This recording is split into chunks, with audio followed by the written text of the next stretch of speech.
Warning, the Speculate podcast is a podcast created by two ex-degenerates that think they know sports gambling and spent their younger days breaking bookies and never hedging. We are not experts on anything, and everything we say should be taken with a grain of salt. We do not condone illegal sports gambling, and all gambling should be done responsibly. If you have a gambling problem, call 1-800-GAMBLER. Now enjoy.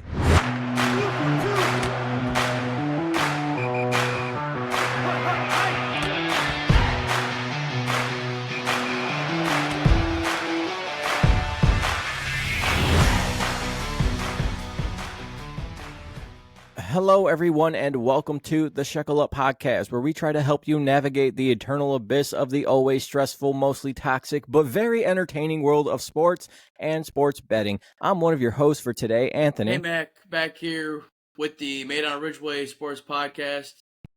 Back here in front of the one. Let's go, man.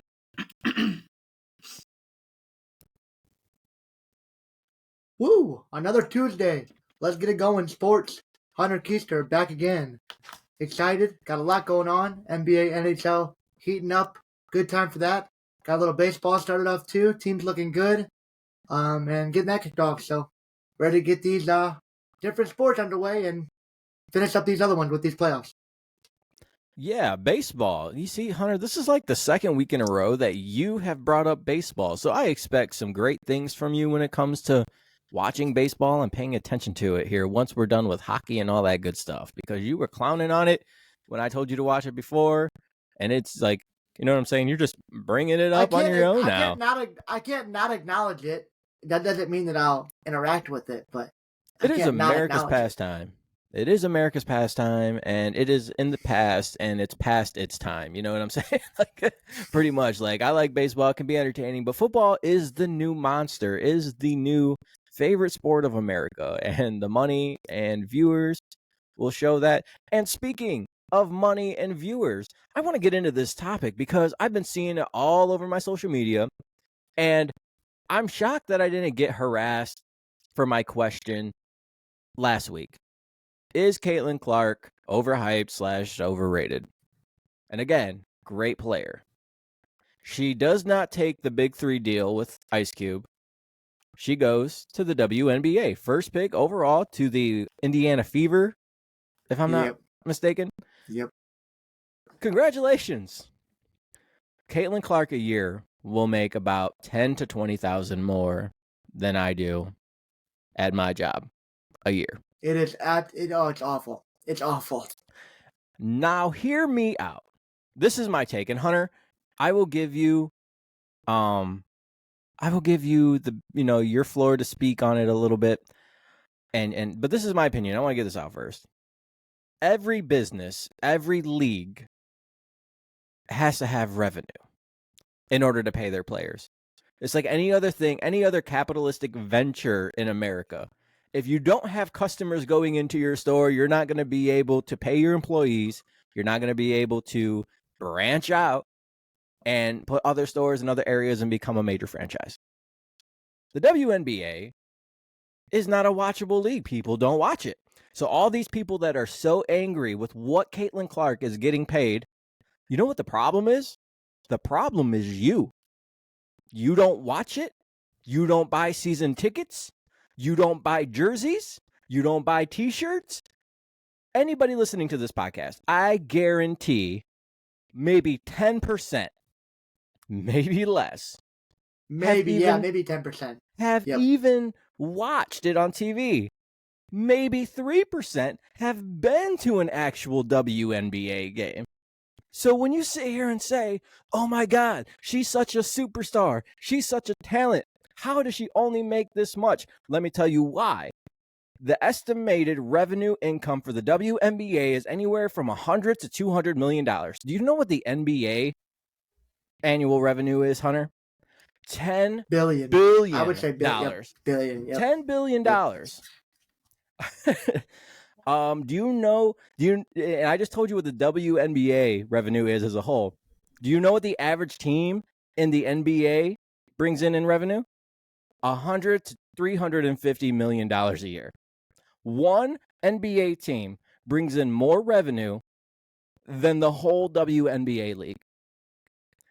And what did we just talk about? Where do these leagues get the money from? Sponsorships, commercials, deals, right? Like the like, you know, branding and stuff like that. How do you get these things? You get these things by how popular you are. Well, what makes a thing popular? How much the fan interest is. So again, I will say, people, the public who is bitching, the problem is not the NBA. The problem is not the WNBA. The problem is not these chauvinistic people that you're claiming it to be. The problem is you. It is you. So I'll tell you this: be better. I've seen that exact take. I've seen that take a lot. That exact take, and I can't argue with it because that is really the truth of the matter. And I think that even Caitlin Clark, when she started talking about ticket sales and everything, like being, she kind of made it like she said something like hot price or something like that. And I think she knows that she's gonna drive up the revenue herself. And I think that we'll start to see that in players' contracts pretty soon if that does happen, and if she does kind of get people to watch that league.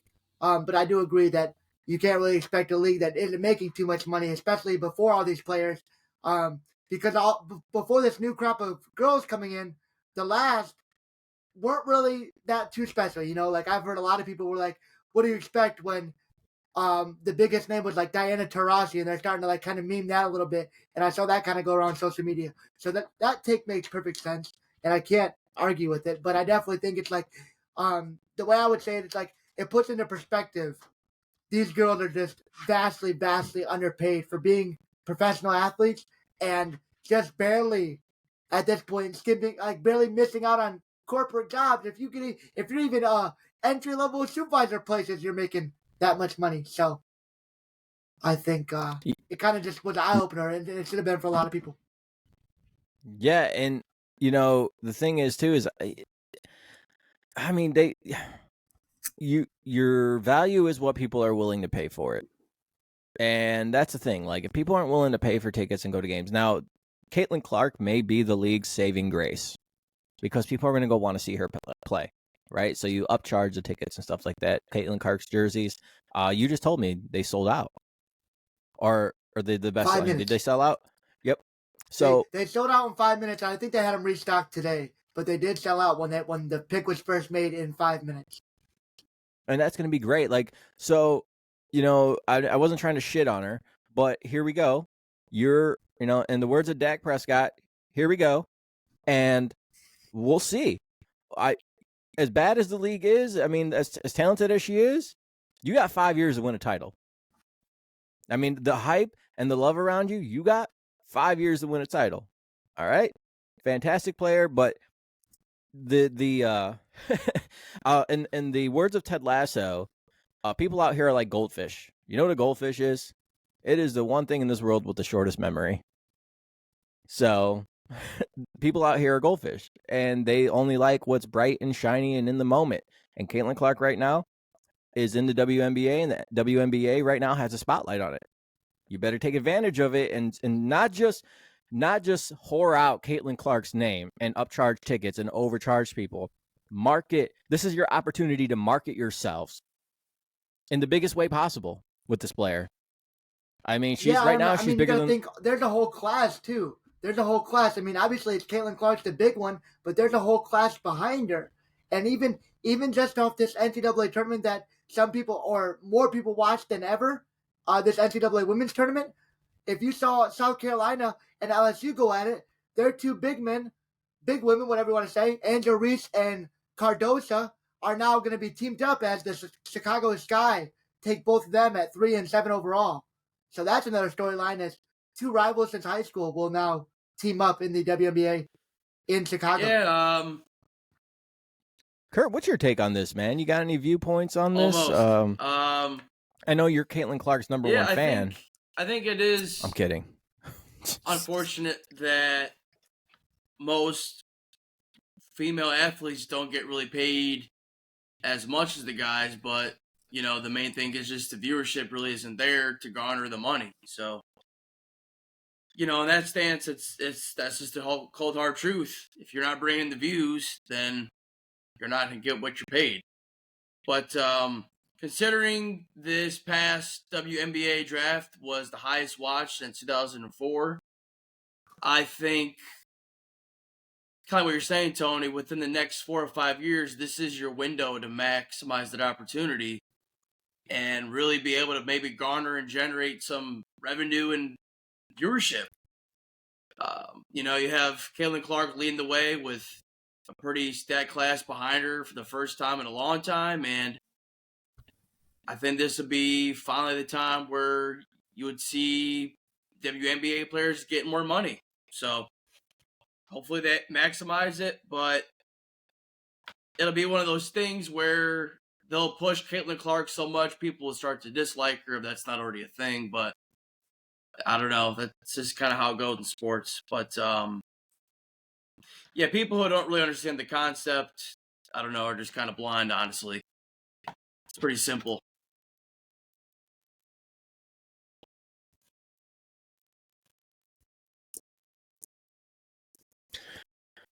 Well, it's just the over conversation of how dare they, but in an ignorant way. Like, you're saying how dare they as in like you're trying to put the blame on the NBA because men's sports make more money than women's sports, right? It's the men's sports are more watched than women's sports. That's a fact. And it has nothing to do with like talent or you being a woman or being a man. It has everything to do with the marketing and the product. And that's what makes stars. It's just like now, like people get famous from doing TikTok. That's just good. TikTok and all that, like social media influencers, all that is good marketing. Like the people that make money doing that stuff, it's the same concept. And there are Joe Schmoes doing it the same way. So, like, you can blame the league, but the league only has so much money. It's like, okay, well, what do you want them to do? Do you want the league to market themselves and pay these players less? Because that's what's going to happen. Because the money, $200 million in a pot. The players are putting their hands in and taking it. The coaches are putting their hands in and taking it.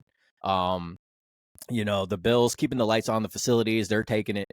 And then you have some money. You have a budget for marketing, and then you have a budget for this and that. And then obviously the owner commissioners, they want to make money, right? So there has to be still a pot set aside for them. Where do you want them to get the money from? So you're bitching about the pay now, but you want them to market themselves better. Okay, well, in that case, then we got to cut the players' pay a little bit so we can start putting more money towards advertising and marketing. Well, no, because they deserve more pay.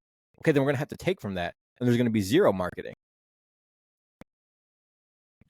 And frankly, folks, that's just how money works. Like, there's a certain amount of money that comes into your household, right? Some go to your bills, some go to a vacation, some go to your kids, some go to groceries, some go to whatever. Same concept. Like, it's not like people kind of look at the NBA or not the NBA.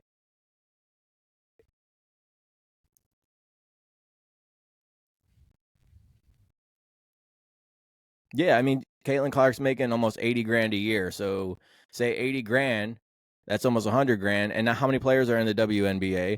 So take 80 grand and let's just average it. Like, I'm sure more players that have been there longer got more money because she's probably on a rookie deal, right? So, say $100,000 is what the average WNBA player makes. I honestly don't know. But you got 10 players on a team. That's $1 million right there. Just in starters, and bench players. So you only got 200 million and you got to keep these facilities. And so that's my point. Like, one team is probably costing them $1 to $5 million just in player revenue, just in player salaries. Yeah. So yeah, but now you want more. Well, if you want more, then we're not going to market ourselves, and it should be up to the team. But like I said, hopefully Caitlin Clark brings more of that into it. And all you people, put your money where your mouth is. Go to games. You want them to have more revenue? Go to games. Don't just go watch Caitlin Clark. Don't just go watch Clark. Go watch everybody. Go pick a favorite team. Everybody grab a favorite team and go see that team. That's how fandom works. I mean, tickets will be cheap unless Caitlin Clark's going. I wonder if they'll do load management, if she's playing a crappy team. Treat her like LeBron. A lot of people said that, though. A lot of people said that because of this, they're going to try to pick a team and try to follow it a little bit more because of these stars coming in. Yeah, we'll see. I mean, they're stars, but I mean, there's a couple of good players that we talked about, but the person that people are going to want to go see. And nobody was bitching until Caitlin Clark. People thought Caitlin Clark was being underpaid. Nobody cared about the salaries like as much as they do now. Absolutely until not. this. Yep. So I don't know. You're absolutely right. Yeah, I don't know what more to tell people. Like, don't be hypocrites. But like I said, I think it just opened everybody's. I think it opened everybody's eyes. Like, you kind of needed to see this to be like, wow, is this what they've been making this whole time, or has it been even less? You know what I mean? I think this is just a really eye-opening experience, like I said, for everybody. Yeah, so I don't know. Good luck to them. I honestly am probably still not gonna watch. I just don't know. I don't even know when their schedule starts and like when they play and what day is. That's gonna be the other thing, because what's their competition when they're playing? I want to say it's like summer. I want to say it's like summer, fall-ish. Which is a bad time to play because everybody wants to go outside, go on vacations, and go do things. Maybe, yeah, I don't know. Yeah, we'll look it up. We'll talk about it a little bit more, but it's gonna be interesting. I just was seeing all of it, and I was just like, man, do people not understand basic economics? Like, that was my big thing. Like, I really need some basic economics. Speaking of getting to the basics, Hunter, I need you to do something for me, man.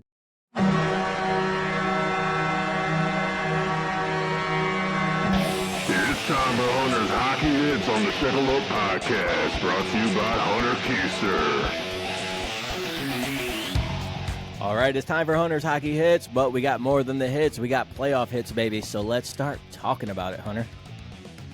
Let's go. I'm excited. NHL regular season. Tonight is the last night of the regular season, and man, this is crazy. Coming down to the last night for the conference standings in the Eastern Conference, as 3 teams are fighting for this last wildcard spot. It's absolutely insane race. Detroit Red Wings, Penguins, Flyers, Capitals, all right there. Absolutely insane. Separated by a point.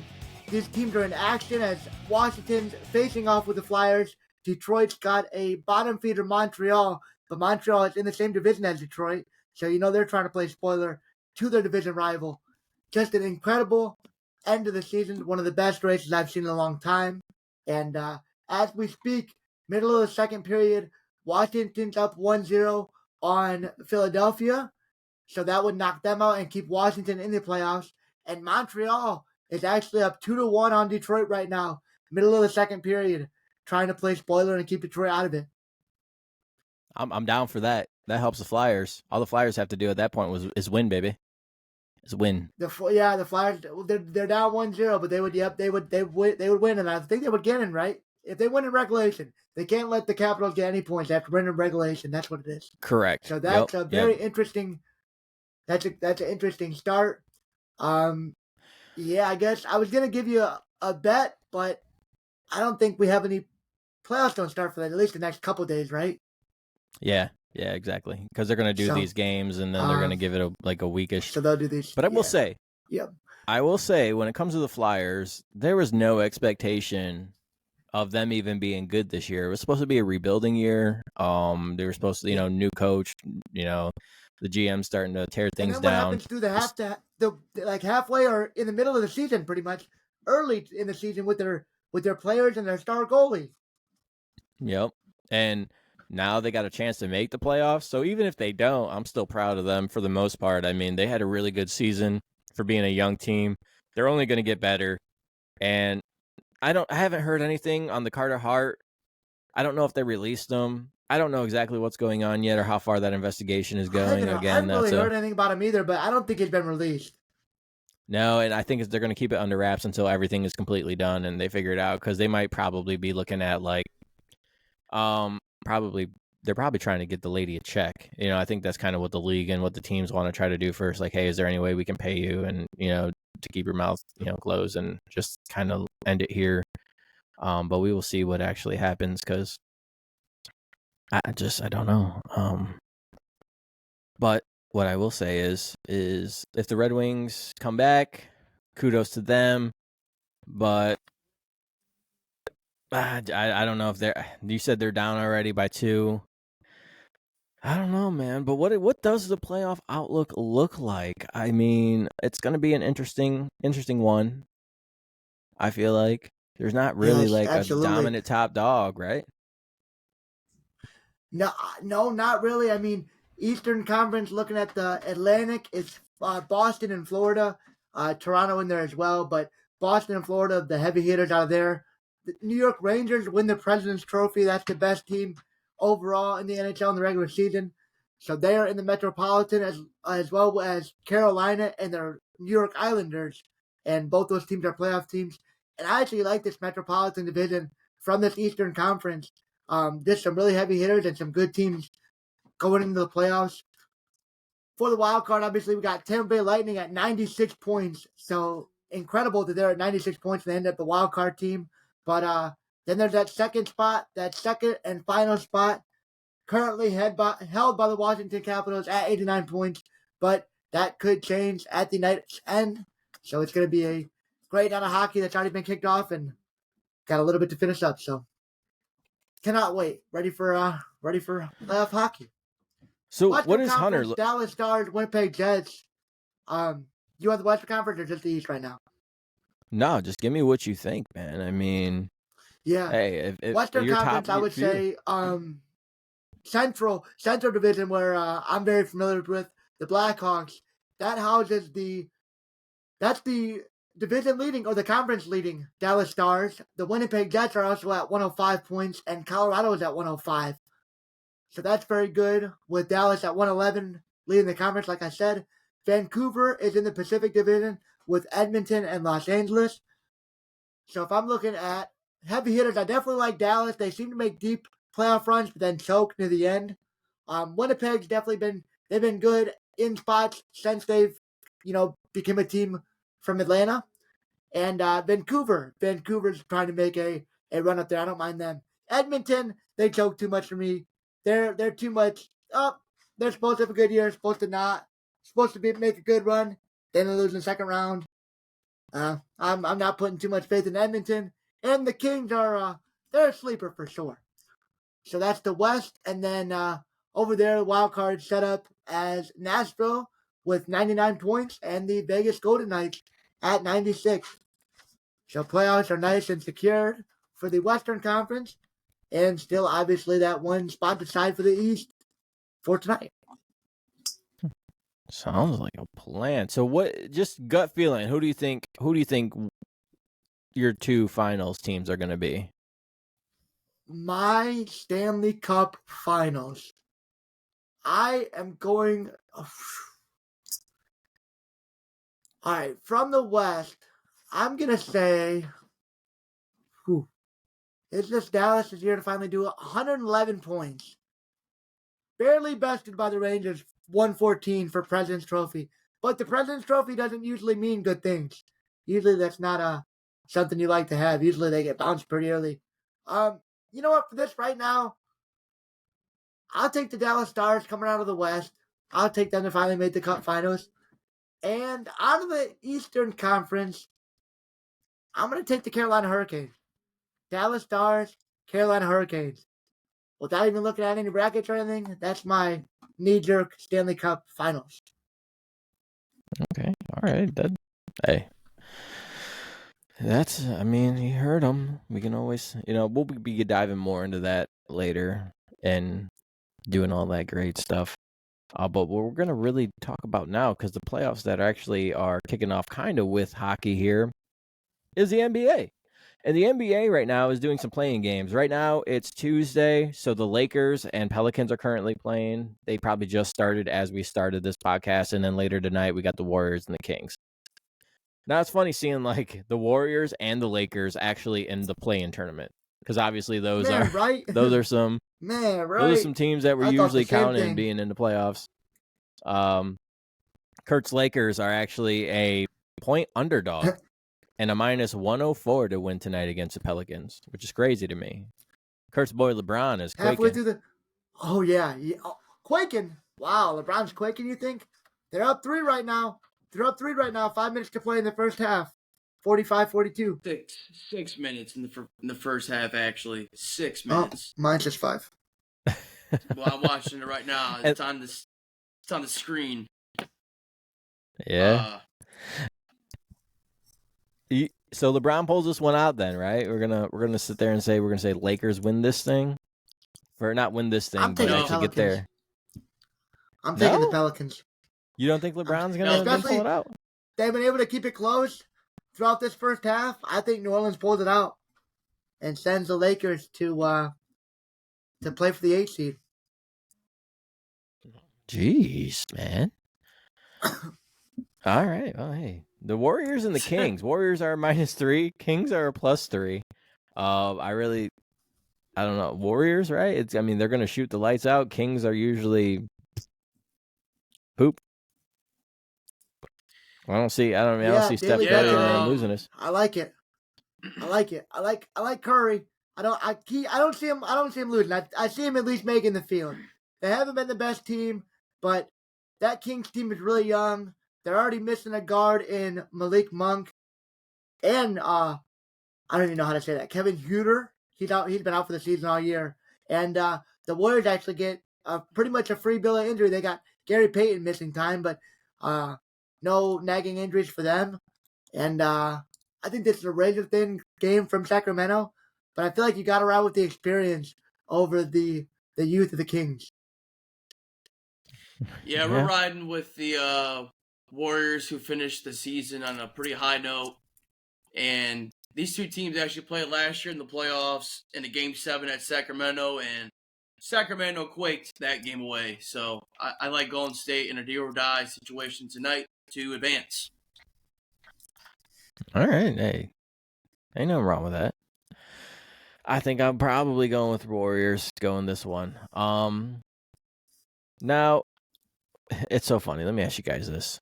Do you know what happens when there's a tie in the NBA for record? Well, how do you think they figure that out? So let me tell you this. The Pacers, the Sixers, and the Magic all tied.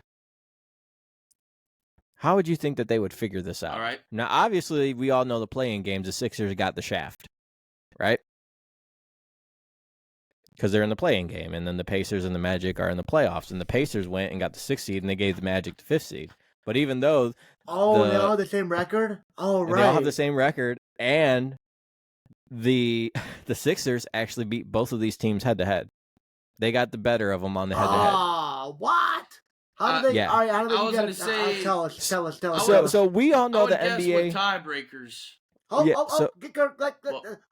guess. What did you say, Kurt? Well, he said a guess. I was thinking maybe conference or division record, or maybe points for. Well, you would think conference, right? Because the conference, the NBA is all about its conferences. It doesn't. I mean, I bet you if I sat 10 people in the room, 1 or 2 would be able to tell me what divisions are actually in the NBA and who's all in those divisions. Because the NBA is nothing but all about their conferences and seeding. So the reason why the Magic and the Pacers are above the Sixers in a league where they don't give a fuck about the division is because they won their division. Division record. They won their division. Oh my goodness! In basketball, that is absurd. So even though the Sixers have the same record but beat the Magic and beat the Pacers, they got a better head-to-head on them. The Sixers get shafted to go into the play-in tournament. They should be the 5th seed, and the Magic and the Pacers should be fighting for that 6th seed. And then one of those should be in the play-in tournament. And this is ridiculous because I'll even tell you right now, the Pacers and the Magic both have a worse chance to win the conference than the Sixers do. Mm-hmm. By a lot. Right. Okay? Right. Like I mean that. To win the conference, I believe the Sixers were a plus. Did I not write that down? I guess I did not write that down. I'll check it out later when we actually get to those conferences. But the Magic and the Pacers they're ranked 8th right now at plus 6,500 to win the conference, and the Pacers are ranked 7th at plus 2,400 to win the conference. So with that said, let's talk about the play-in game with the Heat and the Sixers. Sixers are a minus 210. The Heat is a plus 176, and it's a 5-point line in the Sixers' favor. Joel Embiid's back. Tyrese Maxey's going off for 50 points. I'm taking the 76ers to win this game. And they're going to go in and skate into the playoffs as underdogs. What do you guys think about that game? Well, I mean, considering this is the 7th and 8th seed, even if you lose this one, you're not cooked yet. You still get one more chance. But, yeah, we're riding with the Miami Heat in that one. I'll take playoffs. Why? Jimmy Buckets. Jimmy Buckets? Well, the Heat. The Sixers have destroyed Jimmy all year, by the way. Like, every time that they played, Jimmy has not been a factor, and the Heat has just been awful. Hence the point line kind of high. Out of all these point lines, that is the biggest differential in the point line. All these games have been close if you look at the regular season series. 6-point Heat win game 1, 5-point Heat win game 2, 7-point Sixers win game 3, 4-point Sixers win game 4. Yeah, no, I don't buy it. And those two games with the Heat were when Joel Embiid was out. Joel Embiid is back. Yeah, you might have to loan this one. You might be loaning this one out, Tony. I'm going Miami at least a plus 4.5. I think this game's razor thin. Kurt's picking them out outright, though, aren't they? Outright. Yeah, Kurt's picking them out outright. You want to pick the point line? I'm fine with people picking the point line. I trust Miami more. I'll take the points, especially at 5. Kurt can't name me 2 other players on Miami other than Jimmy Butler. Well, you said Tyrese Maxey, so there's one. He plays for Sixers, not Miami. So you're wrong. So. He said 2 Miami players. Oh, you said Miami. Oh, okay. Well, Bam Adebayo, Duncan Robinson, Tyler Hero. Oh, he got 3. Oh, Tyler he got 3. Hero. He got 3. He's a basketball man. Kyle Lowry might be on there. I don't know. No, Kyle Lowry plays for the Sixers now. Oh, he got traded. You got Buddy Hield on the Sixers. You got Kyle Lowry on the Sixers. Joel Embiid on the Sixers. Tyrese Maxey on the Sixers. And Tobias Harris on the Sixers. It's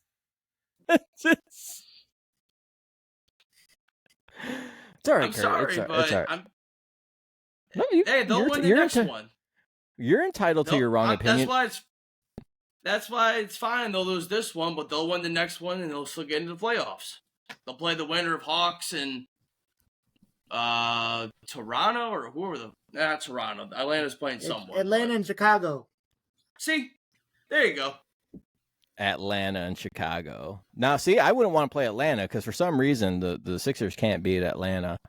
But I will tell you that the Sixers to win the East, because I decided that I was actually going to look this up because I actually wanted to be able to give you guys some accurate information because this matters. The Sixers are a plus 850 to win this. Meanwhile, the Heat are a plus 1600. So Vegas would disagree with you, Kurt, in your thought process, which is fine. That's fine. That is absolutely fine. Vegas and I don't get along anyways. Vegas and I don't get along anyways. We don't. No. So the second game Kurt's talking about, Atlanta at the Bulls, is a 3-point line in the Bulls' favor, and it's a minus 154 for the Bulls and a plus 130 for the Atlanta Hawks. Bulls are a nice up-and-coming team. I like the Bulls the last couple years. I like watching them. So I'm going to take the Bulls on this one. I'm taking favorites all around. Favorites for everyone. Except maybe the Lakers. I think the Lakers could actually pull this off. I don't think they're going to go far in the playoffs, but I think they can beat the Pelicans. Atlanta, Chicago. DeMar DeRozan versus Ice Trae. First of all, Trae Young is trash. You take away that forward jump 3 shot that he has, and he's got nothing. All right, which he was quaking for a little bit because the NBA was on the edge of actually saying that that's going to be an offensive foul from now on, like jumping into the defender. and he was quaking in his little Jordans. All right, that stupid leaning. And I will say Trae Young. The Sixers can't stop it. Well, no, I'm mad because Ben Simmons, who's 7'8", Jesus Christ, 7'4", yeah, fucking let a 5'8" Trae Young dunk on him. Okay, like in the playoffs, in the second round of the playoffs, fucking Trae Young goes to the rack on a 7-foot Ben Simmons, 5'8" Trae Young. We're surprised. I'm surprised he didn't do it more. Well, then, yeah, because that was their first time in the playoffs, and I'm like, all right, yeah, no, Ben's got this, and fucking just like, and he, after that, I think is when it started going downhill, and he started wanting that trade because I think fans were just ripping him. Like, how do you let Trae Young just dunk on you and play zero defense in that aspect? Like, that was the beginning to the end for his time in Philadelphia. Yeah, your skill set requires you to go to the rack, dish the ball, and defend. Was that when he decided not to contest that layup or dunk or whatever? It was a dunk, yeah. He did not contest the dunk. Yes. He just allowed Trae Young to dunk on him. Yeah, yep, I remember that now. Yeah, that was a big, massive talking point of the sports social media world. I remember that for like a week. Trae Young is Ben Simmons' daddy. Yeah, you could. Let me ask you guys a question real quick before we get into the futures of the NBA here. Are you guys making fun of the Allen Iverson statue too? Do you guys have a problem with the statue that came out for Allen Iverson? Because people are like making fun of it, like, oh, the Sixers did him dirty. They gave him a Temu statue and stuff like that because it was small and shit like that. I didn't see it. I haven't seen it. So, a lot of stuff that they've been saying, like, oh, how could the Sixers do that to Allen Iverson? I just want to make a quick public service announcement. What did Allen Iverson accomplish for the 76ers? Does anybody know? Can anybody answer me that? What did he accomplish? Listen, you want to talk about something that's at least, maybe not overrated, but at least overhyped? I like Allen Iverson's game, but it is 1,000,000% Allen Iverson. He did nothing substantial for the Sixers. Was he a good, great basketball player by himself? Yes. He did nothing for the Sixers. Hear me out, and I might get crucified for this. He was the Russell Westbrook of the 2000s. I mean, essentially. That's not a... Pretty fair. That's not a bad... Yeah, that's not a bad... Think about it. That's not a beastie with somebody that could drive accidentally couldn't shoot. Yeah, well, he could shoot a little bit, but the problem is he couldn't play with anybody. Nobody would play with him. Like, the Sixers couldn't draft or get free agencies around him. They had bum free agents all the time, and it was just Allen Iverson. I wondered why nobody would ever go to the Sixers with him, after seeing him there for so long. But that makes sense, because he probably was just an asshole, and nobody wanted to play with him. They said, okay, be an asshole, play by yourself. Well, he was a ball hog. He was a ball hog. He was like Harden and Westbrook. Like, they had to have the ball all the fucking time. And that was his problem. And then on top of that, like, I'm not giving somebody a big ass statue who refused to practice and go to practice. I'm not giving somebody a big huge statue when they showed up to games smelling like fucking tequila. So he didn't practice. He came to the games loaded in the bag. And great, he was a great player doing that stuff. That's fine. But how great could you have been if you put effort into it? So people they're saying people with the statue thing, like, I go, okay, well then tell me why he deserves a statue. Oh, because he's the Sixers' greatest player. Now I could argue that Joel Embiid is now the Sixers' greatest player. And on top of that, I think people forget about Wilt. They forget about Dr. Dre. Dr. J. Dr. J. Oh, Dr. Dre. Oh my God, I can't believe it. Can we edit that out, producer? No, Tony, we're not going to edit that out because that's going to make people laugh. But yeah, Dr. J. Dr. Dre, baby. I mean, Moses. So they had some great players, and Allen Iverson. I mean, Charles Barkley. Yeah, I just don't see why people wanted that Allen Iverson statue to be. I thought he was on spectacular. The Suns. He got drafted by the Sixers. And then, see, here's the thing. People forget this, okay? Because they act like LeBron did this very bad thing, okay? Like, going to Miami. People forget that this was happening in the 90s. Charles Barkley, the Sixers, just like the Cavaliers, did LeBron no favors. The Sixers did Charles no favors. So Charles went to the Suns to go win a title, and they went to the finals, and he ended up never winning one. They went to the finals his first year, and he never went back. Nope. But essentially, he tried to go to another team to win. They won his first year and never went back? I didn't know that. Yeah. So, people give LeBron this big show. He had to go somewhere else to win. There's a lot of people that did it. Dennis Rodman did it. Yeah, he won with the Pistons, but he also went to the Bulls to win more. A lot of people did it before LeBron. LeBron just gets completely crucified over it, which is funny. Boston to an extent before that. Yeah. Look at Shaq. People forget Shaq was drafted by the Magic. What did he go do? He said, "Oh, that young man Kobe over there is playing really well." Went and played with Kobe.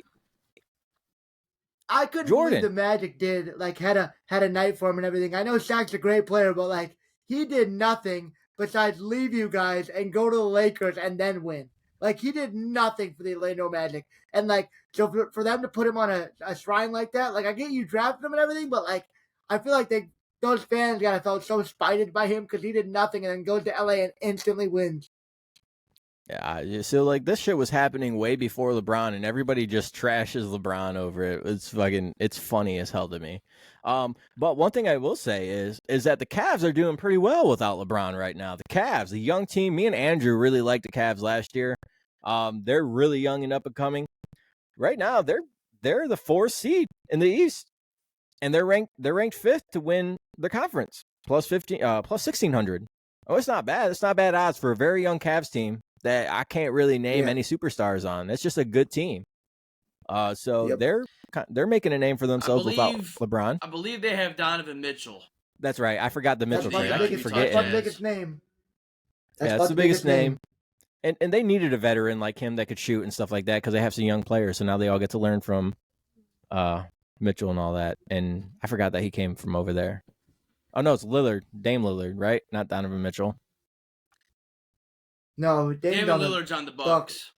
Oh, really? Okay, see, I haven't paid attention to a lot of the trades that have been happening. Nice. And then as we were talking about the Magic got the 5th seed. We talked about that. They don't deserve it. They need to be in this goddamn play-in tournament. But Boston takes the number. That's crazy. The division. Oh my god, I still can't get over that. That's awful. That still has me stunned. I can't believe it's division record and not head-to-head. No mentions of divisions at all in basketball, but now that's crazy. It's the most useless rule in probably the NBA rule book and affected this. The Sixers are the better team compared to the Magic and the Pacers. I'm sorry. They're the better team. I just don't see why they wouldn't do head-to-head record. Because they actually have divisions. What they should do is just wipe divisions from basketball. And hey, this is just the Eastern Conference and this is just the Western Conference, and that's how it should be. That's just how it should be. Yep.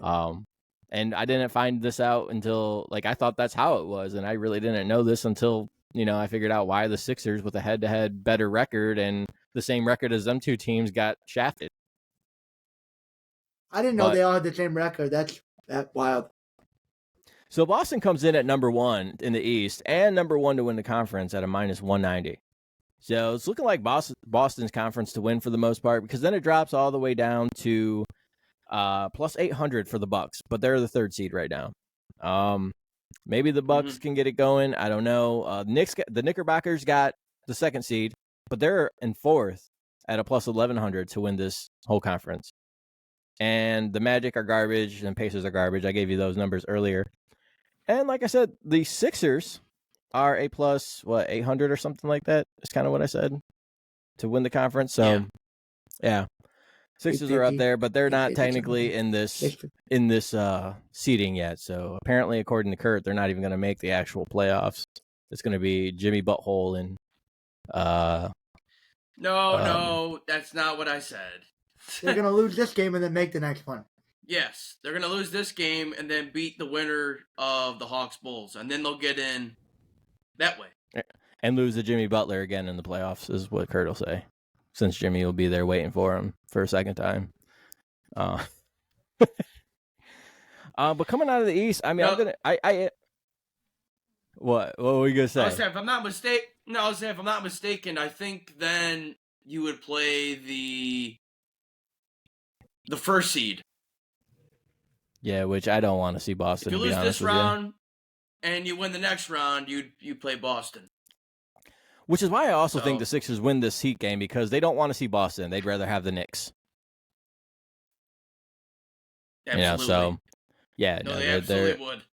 Yeah, I'm not afraid of the Knicks whatsoever, but Boston is going to be good. I got them coming out of the East. It's going to be a Boston in the finals kind of thing.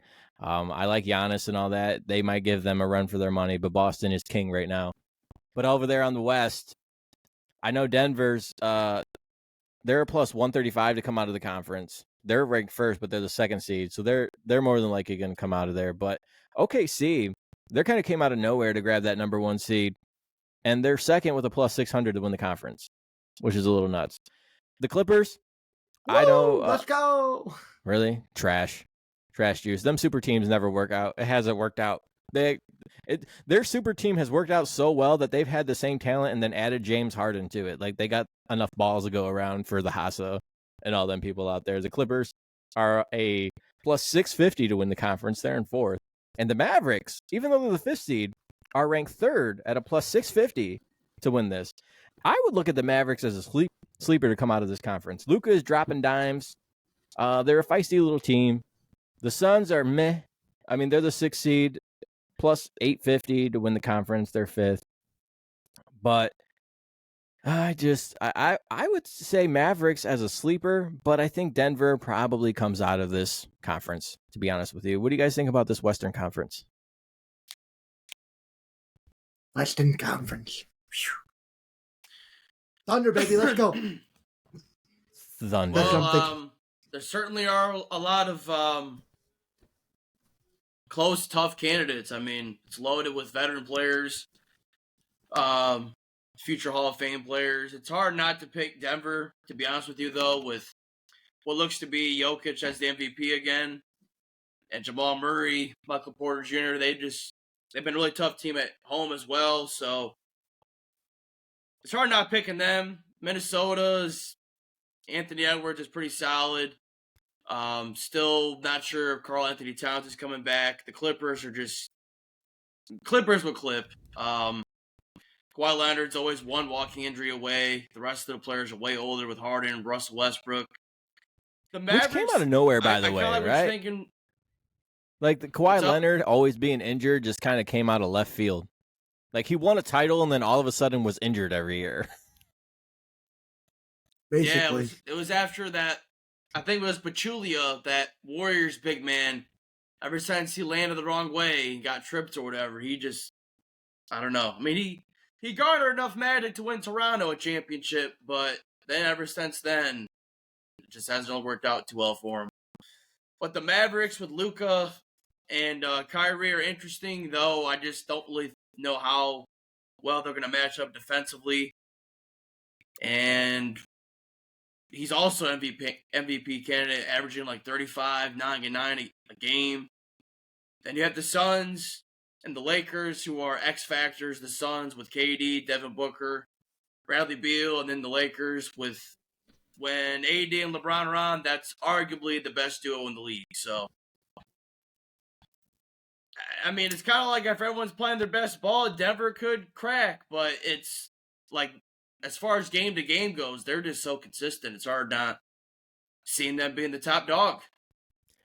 You know, I don't know if it's weird or not, but, you know, when it comes to the conferences, I kind of look at the East as like the NFC, and I look at the West as like the AFC. I don't know why my brain does that, but it's funny that both the AFC and the Western conferences are by far the best basketball conferences and football conferences, you know, in both leagues. With that said, Boston is still the favorite to win the finals at a plus 165.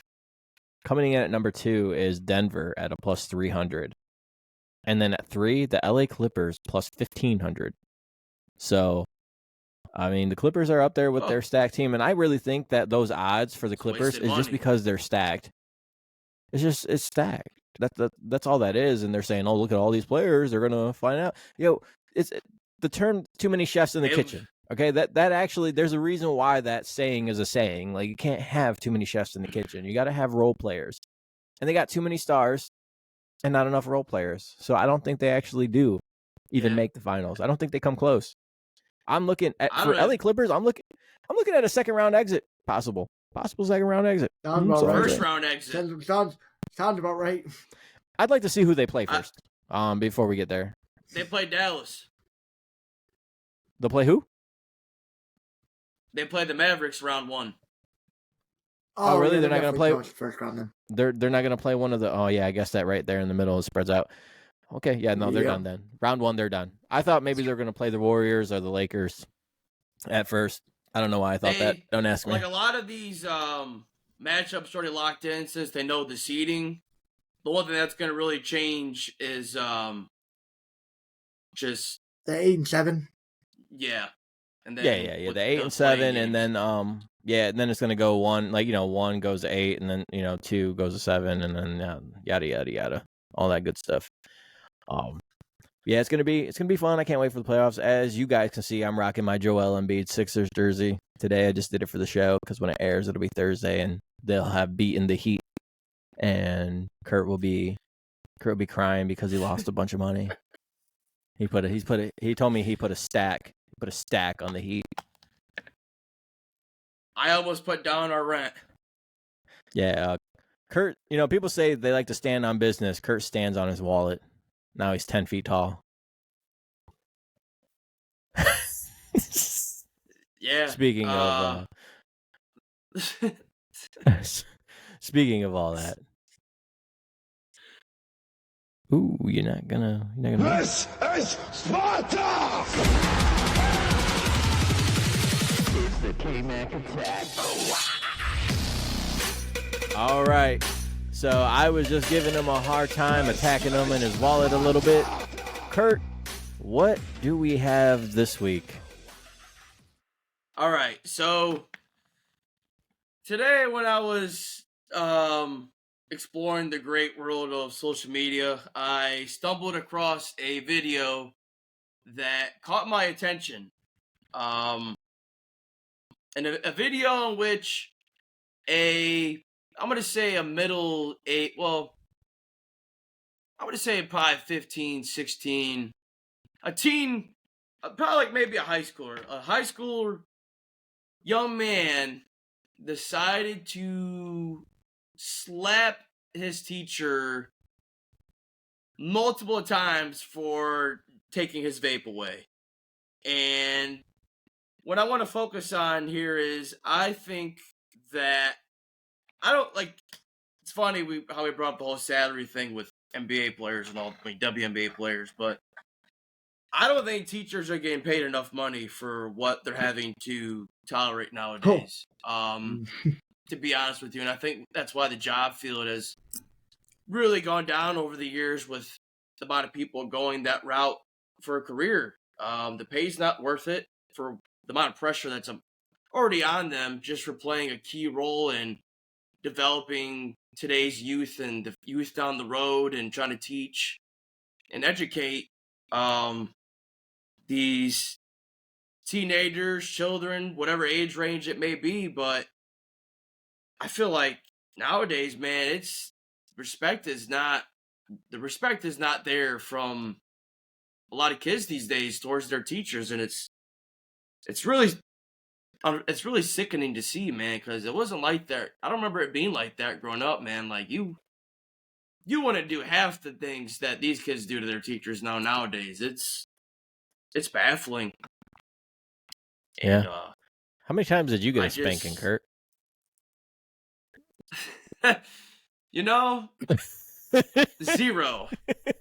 Zero. But we turned out okay, though. Like, I never threatened my teacher over a vape. Oh no, Mom! Or Don't say cell we. phone or... Don't say we. Mom whipped my ass. All right, Mom whipped my ass. You can't say we turned out okay because we didn't get spankings. Mom whooped my ass. I might have deserved. Yeah, I might have deserved it. But I did things because, listen, I did worse things because after getting my ass whooped because I was afraid of getting my ass whooped. Had I just gotten time out, I'd be like, all right, I'll tell my mom the truth this time. I won't have to lie because I don't want to be, I don't want my ass whooped. Yeah, I mean, oh Jesus, that's one way. I mean, it's just, I just feel like with the amount of pressure that's already on teachers for having to educate, children, kids. I feel that's already enough as is. But when I'm having to worry about, I don't know, someone physically threatening me over something just for a vape, like, come on now, man. What are we doing? Listen, there needs to be a rule. Let me It's- tell you, like the whole minor thing, like the hitting the minor and the job thing. Let me tell you this. There needs to be a rule then implemented that if you physically touch me, I'm whooping your ass. You know what I'm saying? Like if the teacher's getting slapped, like you hit me more than once. Once is an accident. You hit me a second fucking They got time. smacked. Like, listen, Twice. the customer service business, this customer service business that I'm in, I will tolerate no physicality whatsoever of touching me. I have a bubble. If you enter said bubble, I will break your hand or your nose or your foot. Whatever enters my bubble, that is what's happening. If I get my butt whipped, then so be it. But don't touch me. You don't need to touch me. Like, I'm not trying to be a badass or anything, but you don't need to touch people. That's the bottom line. You know the rules at school, kid. Brand yourself. Don't bring your fucking vape.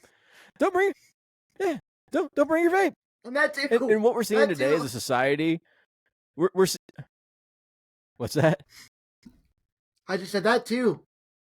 I was going to say, well, we know what we're seeing now. We're seeing the effects of the parents who said, go in timeout, Junior. You're not having your iPad for a week now. No iPad for you the rest of the day. Go to the corner, sit in your timeout chair, and eat your Dunkaroos. Like those are the kids that we're seeing now. 100%. What's funny is I never have really spanked my kids. But my kids know I'm not opposed to spanking them. And I think that's what kids need more of. I'm not saying to be afraid the of their fear. parents. Just the But drive you need to know, or the you fear. need to know the threat's there. Yep. Right? I mean, kids don't drink bleach. You know what I'm saying? There's a thing there. Like, you're not going to try it because you know that there's a possibility you may die. Like, that's why, like, there's the curiosity might be there. I wonder what bleach tastes like. But if I drink it, I may die. I wonder if my parents would really hit me. Well, I don't really want to get hit, so I'm not going to try it. But if you tell little Jimmy that he's just going to get his iPad taken away, and he knows that you're just going to give it back to him if he screams loud enough, then that's when we get the kids that slap teachers because they took their vape. For taking their vape. They Plain and simple. they become I sound like an old man. I sound like an old man. Entitled. Well, I mean, it's the truth, though. I mean, half this stuff wasn't happening when we were in school. No shot. It wasn't happening.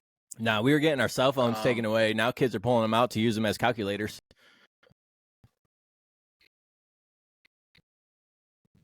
Yeah. Shoot. All right. Well, Kurt, thank you for that K-Mac attack, and y'all know what time it is after that, right? Go!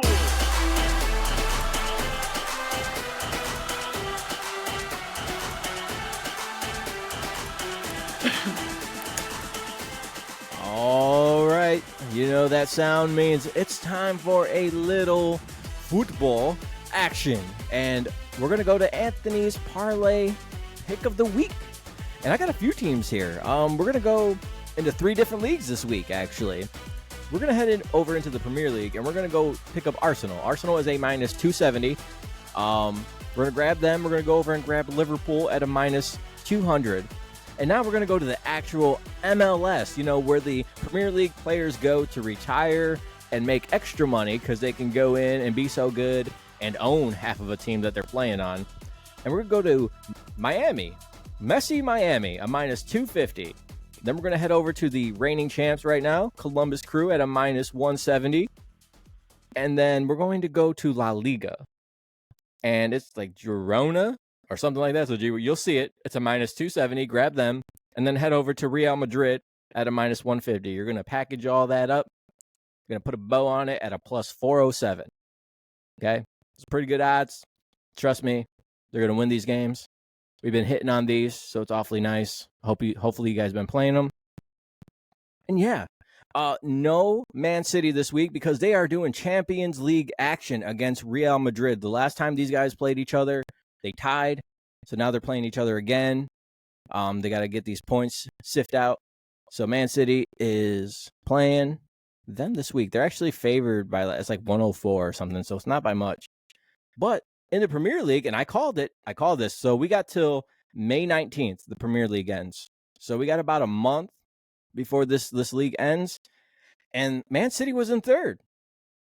Now they've climbed all the way up to 1. I told you guys that the teams that they played would give them an advantage to creep up to the top. And they've now passed Arsenal and Liverpool, who are at 71 points, tied for second. But Arsenal's got the tiebreaker, so they're second, and Liverpool is third. Man City is sitting at a cool 73 points. So I think when they get back into Premier League action, they got a pretty decent team to play. But I think they still pull that out, and they're going to keep just piling on these points. So Man City's now in first place, reigning champions from last year. And we'll see what they do, guys. I'm going to ask you again because I ask you every week. You guys watch any soccer over the weekend? Or was it UFC 300? It was UFC 300. Did you watch any of that, Tony? Bastards. Well, I know Kurt didn't watch that. No, I did not. I had a busy Saturday. Max Holloway, Justin Gaethje. Just look that fight up, please, Tony. One of the greatest UFC fights ever. Find the highlights. Find whatever you can Is that find. the last? Is that the last second knockout? Yeah. Yeah. I saw the knockout. People had that posted on TikTok and stuff like that. It was pretty solid. It was pretty good. Not one of the greatest fights ever, but it was pretty good though. Yeah, it's good. Don't let him. I'm glad you guys had a good time. Okay. Well, Kurt actually watched it, so we debunked the Kurt can't watch UFC. But you know what's more exciting than UFC, guys? That myth was broken Saturday, though. That myth was broken Saturday. It was actually good. Well, the myth is broken. So the Mythbusters came in and said nope. But we're about a week and 2 days away from the NFL draft, guys. And we are going to do the mock draft, not today, but next week. You guys will get our mock draft a little early.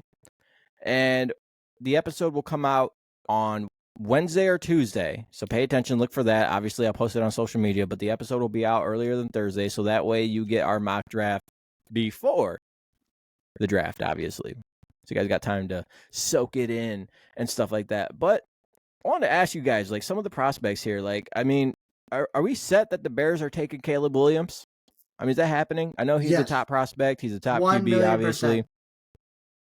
I would put $1 million on it if I had it.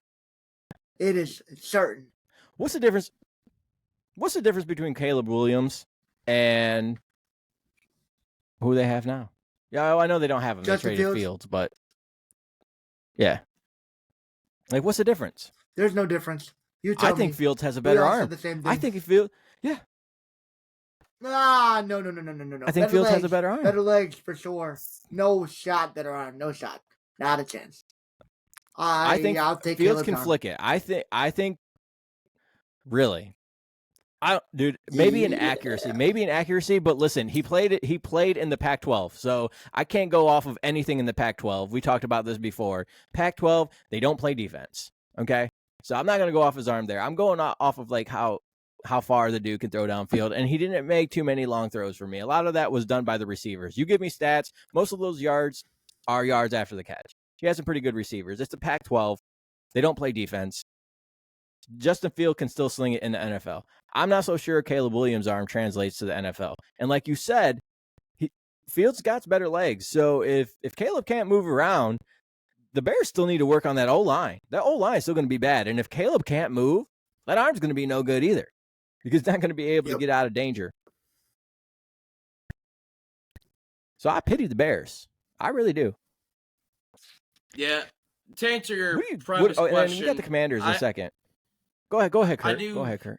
I would say your first question was, are we sure the Bears will take Caleb Williams? I think that answer pretty much came when they traded Fields. few weeks back. Though I could definitely make the argument that Jaden Daniels could be the first quarterback taken, I don't think the Bears will do that because the Bears will do Bear-like things. And I think they're definitely sold on the Caleb Williams hype. So, yeah, I think Caleb Williams will go number 1. So no Drake May? Oh, no. No Drake May to the No. Bears? He's got a stronger arm than Fields, and I don't know, he might have a stronger arm than Fields and Caleb Williams. Who knows? Yeah, probably. Well, I'll tell you what, though. The Commanders are next, and if they don't take Drake May after if Caleb Williams comes off the board, I mean, I like Drake May. He did pretty good. Decent combine or pro day or whatever he did. These stats are looking pretty good. He's probably the guy I'm the most unfamiliar with game-wise. I know a lot about the other guys. I'm not really too sure about him.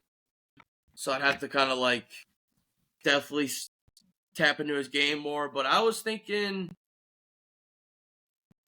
well, actually, no, we can't talk about the mock draft. But yeah, maybe they'll go. I don't know. Washington always does some wild shit, so maybe they'll take Drake May at 2. I don't know. Well, you can talk. You could talk about what you have in a mock draft right now. That's fine. Well, because we're drafting next week. We're not necessarily like it's going to be the podcast mock draft, like because we're going to take turns picking players at certain spots. So if you got somebody in your mock draft, if you got them at 4 or 5 or whatever. I mean, Washington at 2. See, I talked to the homies about this. I feel like it's kind of these quarterbacks get thrown the world of pressure on them when they're put into these situations that are hard to succeed in. It's like, I mean, just look at the teams we're talking about here. Chicago has at least somewhat of a foundation, but Washington, man, you're gonna throw a rookie quarterback into the wolves with that one. I mean, they're terrible. The only guy they have is Terry McLaurin. That's what teams do, though, now. They took that Penn State receiver in the first round a couple of years ago, and they lost Curtis Samuel to the Bills. But, I mean, the line is... I mean, the running game with... I don't know. Brian Robinson Jr., I think is his name. I don't know. It's just... if I'm taking a quarterback at 2 and I'm Washington, I would probably look more to Jaden Daniels, personally. Okay. But that's just me, though. That's my take. On most people's like radar as top prospects, Jaden Daniels is projected at 22. I mean, and I guess that's my question too. Is like you got the Bears, Commanders, Pats, Cardinals, and Giants for your top 5. Chargers are at 5, right? Chargers. I missed the Chargers. Okay. How many of are the Pats going QB too? Are we going quarterbacks top 3? Giants are at 6. So top 6. Are we going 4 quarterbacks? I would say at least 3. I don't know what New England's gonna do because Gerard Mayo, rookie head coach. Do you want to come in with a rookie quarterback, or do you just stick with like Bailey Zappi? I don't know what they're gonna do. Maybe they will. I don't know if the Giants would though, considering they just paid Daniel Jones all that money, so maybe they'll give him one more year, or they potentially could add to the room. But you definitely could be looking at 4 quarterbacks being taken in the top 6, and it'd probably be those 4 teams: Giants, Patriots, Bears, and Commanders. So, I mean, and you can't let the quarterback slide because you're potentially looking at 7, 8, and 10 taking quarterbacks. I mean, you got the Titans at 7, you got the Falcons at 8, and you got the Jets at 10. I know they got Aaron Rodgers, but you got to draft somebody. You have to draft get somebody behind him. Yeah, I definitely Tennessee could potentially. I think they're kind of on the Will Levis train for this season at least. So, which I'm cool with. If you're going to develop him, he Yeah. still needs a little bit of development, but I liked him last year. yeah, he definitely showed some promise. They'll probably look to add another player around him. Atlanta, for sure. If someone's there, I think they should. Desmond Ritter. Well, actually, my apologies. No, they got Kirk Cousins. I mean, I forgot. Dude. I totally forgot about that. They paid the lottery for that one. And then the Jets with Rodgers. They potentially could, but then maybe you look to trade Zach Wilson. I don't know. It opens doors for sure, though. You know who's going to be scary? Because I think they're going to grab him is the Cardinals. They're going to grab Marvin Harrison Jr. because I really do think that the first 3 picks are going to be quarterbacks. And if that's the case, there's no way that the Cardinals don't grab Marvin Harrison Jr. at 4. I know they're keeping Kyler Murray. Yeah, they're keeping Kyler Murray, and at that point, you just gotta go add to that talent that you got out there, the young team, and having a dude like that is gonna put him pretty much, I would say, like in Houston territory. Young quarterback, good receiver, up and coming team, and I'd look out for the Cardinals in the West next year if they grab him for sure. They'd be dumb not to take him at 4. That's for sure. It's hard. It's hard not seeing him go there. But who knows? You know, someone might trade up with them. Maybe the Cardinals would trade down.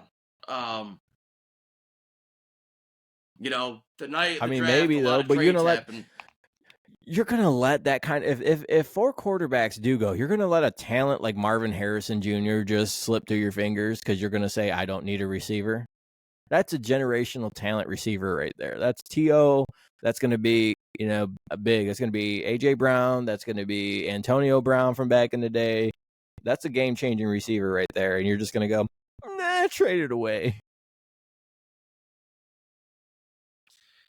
Unless they trade with like the Titans, because maybe the Titans want a quarterback. They see somebody that the Giants are eyeballing, and the Cardinals are like, all right, well, we know the Giants are going to take a quarterback, and yada, yada, yada. Maybe you do it then. I guess it all just or maybe the Falcons depends on the suitor. Yeah. But even if you go down in the draft, I mean, you really have to look at some of those teams. I mean, like you said, if the Titans are okay with Levis, then you got to worry about, if you go lower than 7, then you got to worry about the Titans taking Marvin. And then you got to settle. Then you got to settle for Malik. Honestly, even if it was Arizona, I don't even know if I'd trade down, because who's to say the Chargers wouldn't take Marvin Harrison? Yeah, that too. But so I'll dip into my Philadelphia pick here in a minute, because obviously Lane Johnson has 1, maybe 2 years left. I mean, he's eyeballing retirement. He's massaging that retirement muscle. And I really like Joe Alt from Notre Dame. And I think that's where the Chargers go. I think they're going to steal him from me. Chargers should go tackle and protect. Yeah. He'll be gone within the top 8 picks for sure. Joe Alt will. So, just my quick rundown on the top 10 thing. I mean, it's quarterback. I think Marvin goes to the Cardinals, and then I think Joe goes to the Chargers. I think they got to go and get their quarterback some protection, because that man is always fucking beat up every year. Yeah, Herbert stays getting hit. And then as far as that, I mean, maybe the Falcons, they go, I mean, do they add to that young defense and grab Quinyon or what's his name, Cooper from Iowa, like a cornerback, and add to that shit? Or do they go offense and they try to grab, I mean, maybe a quarterback slips? Do they go, what's the kid from Oregon? Did he come out? The kid from Oregon? Bo Nix. Yeah. Yep. He came out. But really, other than, I mean, tackle, getting down into the teens and stuff like that, I mean, tackles and cornerbacks are at a surplus right now. I mean, there's a lot there. I don't think that the Yes. Eagles, necessarily talking about them, I don't think the Eagles are going to go offensive line. I think they're going to try to get an edge rusher, which at what point, I don't even know who they would get. I like any kind of defensive players from Florida State or Alabama. I mean, so give me Turner or give me Jared if they're available. We do need a cornerback, though, and I don't even know who you would get. I mean, you can't go wrong with an Alabama corner, but we have a couple of young corners that we drafted in the late rounds from Georgia and stuff like that, and I really don't see why you can't try to develop those. So I have no idea what the Eagles will do, but if it is my preference, I'm either going for that Fuga from Oregon State, because like I said, Joe's not going to probably be available, so I don't want to set my sights on that too much, because I really don't. Or I'm probably looking at Olu. What the hell's his name? Help me out here, Kurt. Olu. Olu Fashanu? Matavia. He's from Penn State. It's Fashanu. Yeah. Fashanu. He he could be there potentially. With how deep this offensive tackle class is, there's going to be a lot of linemen there in surplus. So a lot of teams need linemen, so maybe there'll be a big run on them. But he could certainly be there. He could fall a little bit to them, as it kind of seems like he's being mocked between that 10 and 20 range. But the mock drafts those are a dime a dozen, man. Nobody really has a clue, because one trade and it's all busted, So, and that's probably what's going to happen. Someone will make a miraculous trade into the top 5 or top 6, and then that'll shift the entire board. So, I also wouldn't mind that Mims from Georgia. I mean, he's a big boy. He's got good size. He's a little raw. He would need some developing. But like I said, like you want to replace Lane Johnson. Obviously, they just re-upped Jordan Mailata, so they're good on the left side. So they need to worry about that right side for when Lane goes. And you grab a kid like Mims out of Georgia, who's raw, big, SEC, used to playing in the big leagues, and just let him learn behind Lane Johnson. Yeah, Amarius Mims is definitely a name I've kept my eye on. The only problem with him is that he's only played 8 games in his career. So when he's on the field, he's been pretty solid, really good. But the only problem has just been health and durability. Only being able to play 8 games in their college career definitely draws some red flags. So, if you probably give him some time and you're cool waiting a little bit, I think he'd be a good pick. Just all depends. Yeah, he's projected 23, 24, and the Eagles are picking at 22, so it's kind of right in that sweet spot depending on how the other draft plays out. But let me ask you about your team, Kurt. You guys are at 20.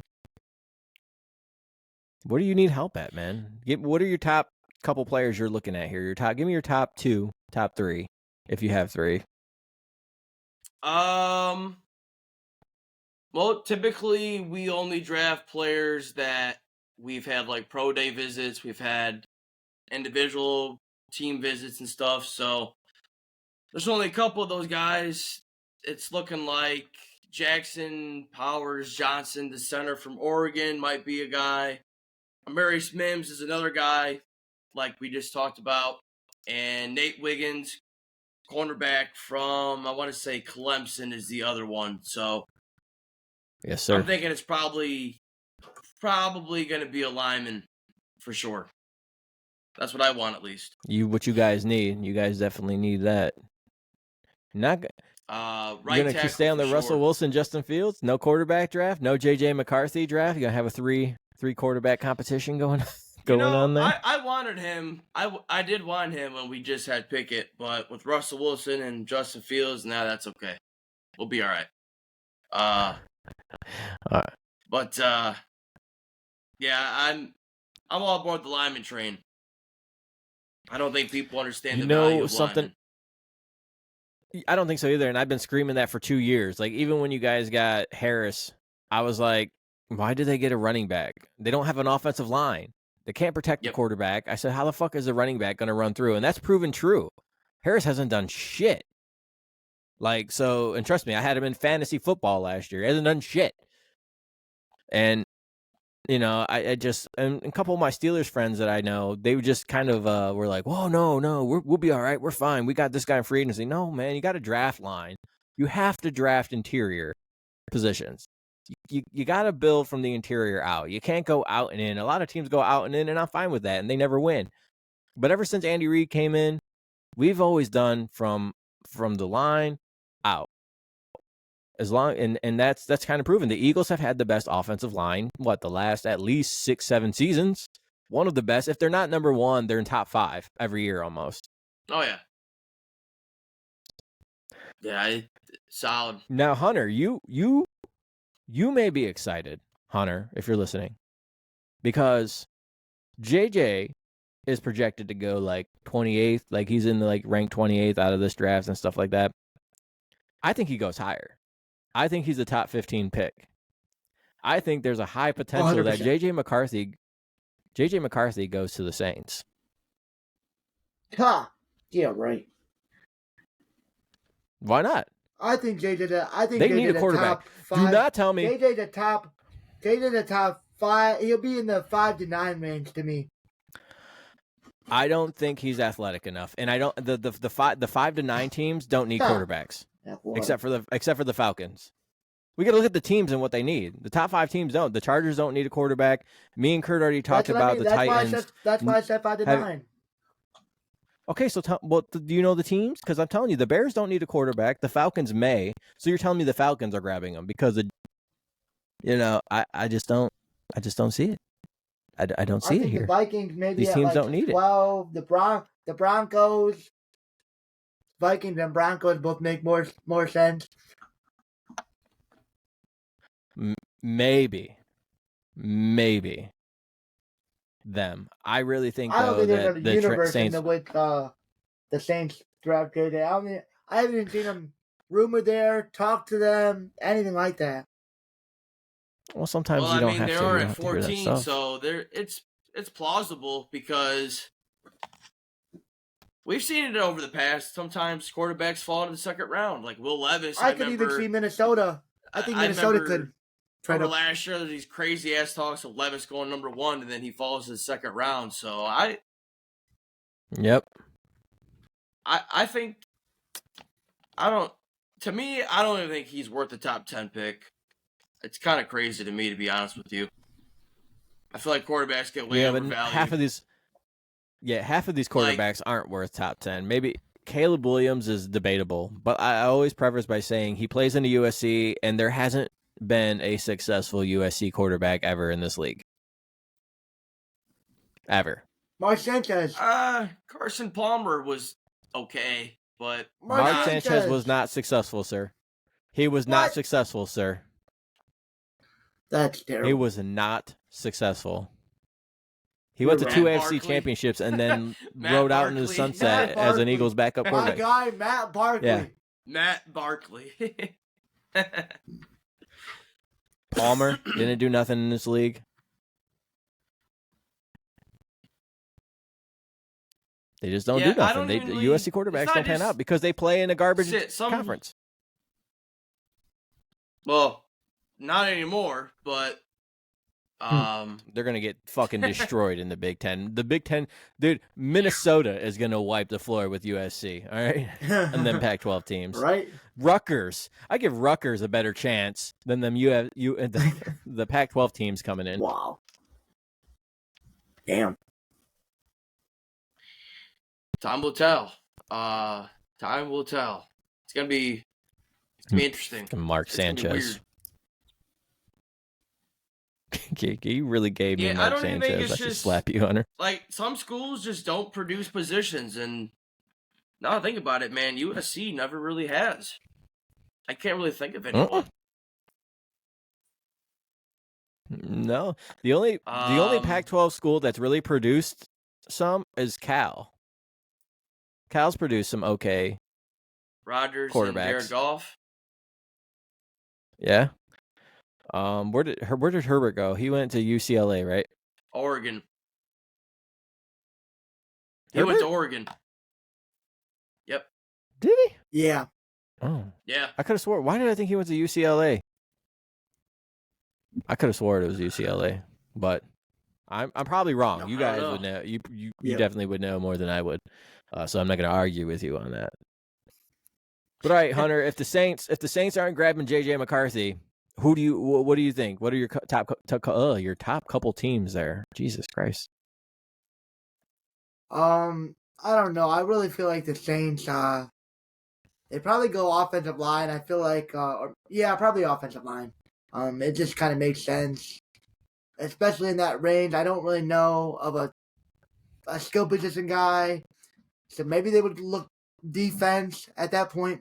But I think it's probably just to share up that offensive line a little bit and take offensive linemen. Yeah.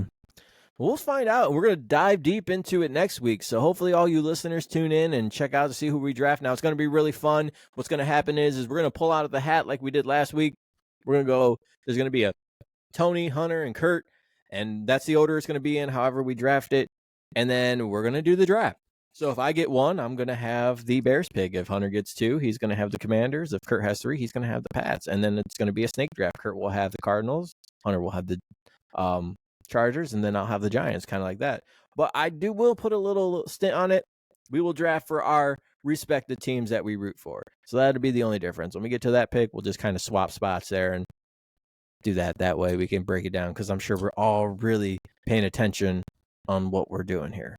So if you paid attention and enjoyed this episode of the Shekel Up podcast, please go like and subscribe and go view all our content. Share it. Head over to Apple Podcasts and leave us a review. It helps others find our podcast, and we enjoy reading them. You can find Kurt and Hunter on everything at the Made on Ridgeway Sports Podcast, and go over to Twitter and follow myself at AnnieUpAnthony. You can follow Hunter at Hunter_Keister4. Go follow K-Mag at K_Mag7. Thank you for listening, everyone. And remember, do not bet your mortgage.